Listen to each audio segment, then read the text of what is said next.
60 тэрбумын асуудал төрийн хэмжээнд яригдж улсын хурлын дарга энх болтын эсрэг дуугарч эхлээд хараахан амжилт олоогүй байна. Гэхдээ энэ үед уг хэргийн гэрч гэгдэх, иргэн дорж зодог гинэт гарч ирэн Монгол Ардын намын ёс зүйн хороонд гомдол гаргасан нь цаашид асуудлыг лавшруулах том шалтгаан болж байна. Тэрээр бичлэг задаснаас хойш Монгол Ардын намын гишүүд түүнийг байнга дарамтлж их хэмжээний мөнгө амлан хаан дуудаж хэрхэн уулзсан талаарх мэдээллүүд ч цацагдж байсан юм. За тэгвэл Монгол Ардын намын ёс зүйн хороонд хандаж бичсэн гомдолдоо иргэн дорж зодог би 2014 оны 8 дугаар сарын 1-нд Монгол Хаад Групп компани захирлуудын зөвлөлийн хурлын шийдвэрээр тус компани стратеги хариуцсан захирлын албан тушаал тэнцэн мөн 9 дугаар сарын 1-ний дотор тус компани гүйцэтгэх захирал Алтан уян Ганбаатартай хөлсөөр ажиллах гэрээ байгуулан ажиллах үүрэг хүлээсэн болно гэж дурджээ. Гэвч 2014 оны 8 дугаар сарын 1-ээс эхлэн 9 дугаар сарын 11 хүртэлх хугацаанд тухайн үеийн нийслэлийн Монгол Ардын намын дарга Сандуй, нийслэлийн Монгол Ардын намын хорооны тэргүүлэгч Монгол Ардын намын баг хурлын гишүүн Ганбаатар нарын өгсөн үүрэг даалгаврын дагуу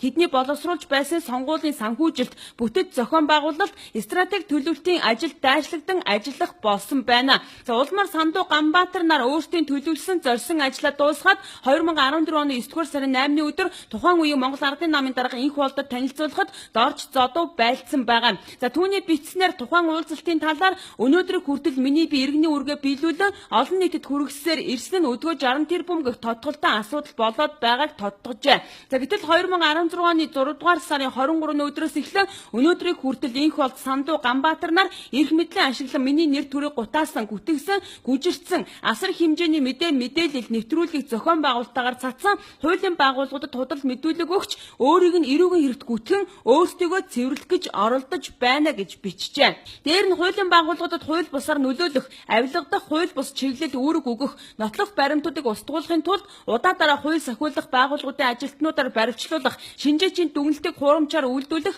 орон байранд нийслэх хийх, эд зүйлс хураан авах шинжилгээнд хамруулах нэрээр дотор нь агуулгадж байсан нотлох баримтуудыг ирж хайх, эд зүйлсийг нь эвдэж гэмтэх, хууль бус аргаар гүйцэтгэх ажиллагаа явуулж мөрдөн мөшгөх, хүч хэрэглэх, бүлэглэн дээрэмдэх, амь насан занл хийлэн, айлган сүрдүүлэх зэрэг маш олон ноцтой гэмт үйлдэлийг удаа дараа хийсээр ирлээ гэж бичсэн байна. Тиймээс энэ хугацаанд түүний болон түүний ойр дотны эргэн тойрны хүмүүсийн алдар хүнд эрүүл мэнд, сэтгэл санаа, аюулгүй байдал, эдийн засгийн асар их хохирол амсаад байгаа гинэ. За энд нэр дурдгдсан энх болт Сандуй Ганбаатар нарын ёс зүйн асуудлыг шүүн хилцэж тэдний гэмт үйлдлийг талсан зогсоож Монгол Ардын намын нэр хүндийг удаан хугацаанд сэвтэж унахаас сэргийлэн арга хэмжээ авна гэсэн өргөдөл гомдол гаргажээ. За тэрээр уг гомдлынхаа хамт 2014 оны 8 дугаар сарын 28-ны өдөр Сандуй Ганбаатар нар төрийн албыг үнэлэх аргачлалыг хэрхэн боловсруулж тооцоолж байгааг нотлох 40 минутын аудио бичлэг. За 2014 оны 9 дугаар сарын 8-ны өдөр энх болт Сандуй Ганбаатар нарын албан ёсны 90 минутын уулзалтын аудио бичлэг болон